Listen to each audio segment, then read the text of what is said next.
Vamos atentar à frase que eu coloquei, a oração que eu coloquei no papel. Cientistas descobrem planeta habitável. Uma oração, porque ela contém um verbo, certo? É o que a gente precisa saber primeiro. Toda oração é formada por um verbo. E esse verbo, ele rege essa oração. É a partir dele que a gente consegue identificar sujeito e predicado da oração. O sujeito é tudo aquilo de quem eu falo, de quem eu estou falando na minha oração. E o predicado é o que eu falo sobre esse sujeito. Então, com essa explicação, a gente já consegue perceber quem é o sujeito e quem é o predicado da oração, certo? Então, para facilitar, a gente pode fazer perguntas para o verbo. Por exemplo, quem descobre planeta habitável? Qual é a resposta? Cientistas. Cientistas descobrem planeta habitável. Então, eu vou chamar cientistas de sujeito, porque é de quem eu estou falando, tá? Vocês perceberam que a partir do meu verbo, eu consegui fazer uma pergunta e descobrir o sujeito, tá? Então, quando vocês tiverem dúvida, perguntem para o verbo. Quem descobre um planeta habitável? Obviamente, você vai ter a resposta do sujeito, tá? E aí, tudo que me sobra, já que eu identifiquei o sujeito, eu posso considerar como o meu predicado, que é aquilo que eu falo sobre o sujeito. Agora a gente vai falar um pouquinho sobre o sujeito de maneira isolada, sobre os seus tipos e classificações. Lembrando que o sujeito é de quem eu estou falando na oração, tá? O primeiro tipo de sujeito que a gente vai ver vai ser o sujeito simples, tá? O que é o sujeito simples? É o sujeito que tem apenas um núcleo. Reparem um exemplo que eu coloquei aqui. Ó. A recente descoberta mudou o rumo. Vamos pensar só no sujeito. Quem é o sujeito da minha oração? De quem eu estou falando?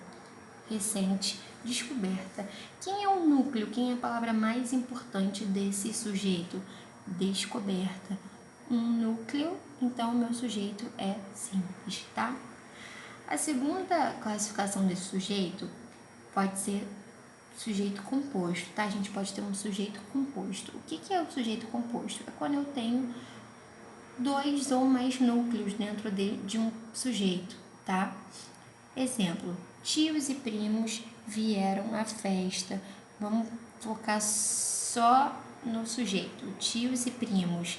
Quais são as palavras principais a que eu me refiro nesses sujeitos? Tios e primos, né? Como eu sinalizei ali para vocês. N1 como núcleo 1 e N2 como núcleo 2. Então, eu tenho dois núcleos. Então, eu tenho um sujeito composto. Agora a gente vai falar um pouquinho sobre o sujeito desinencial. Em algumas gramáticas a gente também vai achar como sujeito oculto, por isso que eu coloquei entre parênteses ali para vocês, tá? Como que eu faço para identificar esse sujeito desinencial? O próprio nome já diz, pela desinência verbal, tá? Olha um exemplo, nascemos em maio. Quem nascemos? Olhem que eu coloquei lá entre parênteses para vocês. Nós nascemos. Como que eu identifiquei que nós nascemos? Pela terminação do verbo nascer. Eu nasço, tu nasces, ele nasce, nós nascemos, tá? Pela terminação do meu verbo, eu consegui perceber, pela desinência verbal, eu consegui perceber que esse verbo está conjugado no pronome nós, tá? E aí, eu sei que o sujeito está oculto ali, ele não aparece, mas eu consigo identificar pela terminação do verbo. Outro tipo de sujeito é o sujeito indeterminado, tá? A gente vai encontrar esse sujeito indeterminado na terceira pessoa do plural ou na terceira pessoa do singular com partícula C, tá, gente? E aí eu não consigo determinar, quer dizer, eu não consigo identificar esse sujeito, tá? Lembrando que eu não consigo identificar caso eu não tenha citado ele anteriormente dentro de um texto, tá? Uma frase solta, igual eu coloquei aqui para vocês, fica fácil de saber que ele é indeterminado, porque não tem nenhum contexto antecedente que me deixe perceber que esse sujeito é indeterminado, tá? Exemplo, roubaram a bicicleta. Quem roubaram? Não tenho como fazer uma identificação, não tenho nenhum sujeito, não tenho nenhum contexto antecedente ali, então eu não posso identificá-lo. E para fechar as classificações sobre sujeito, eu tenho, por último, a oração sem sujeito, onde vamos ter ocorrências específicas para esse tipo de sujeito, tá? Quando que eu vou ter uma oração sem sujeito, gente? Quando eu tiver um verbo que estiver exprimindo o fenômeno da natureza, tá?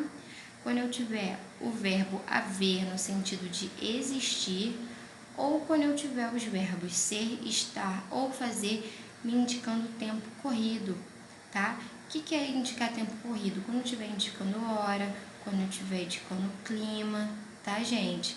Olha um exemplo, nevou bastante. Eu tenho como colocar um sujeito nessa oração? Não tenho. Por quê? Porque é um verbo, nevar, é um verbo que indica fenômeno da natureza, tá bom?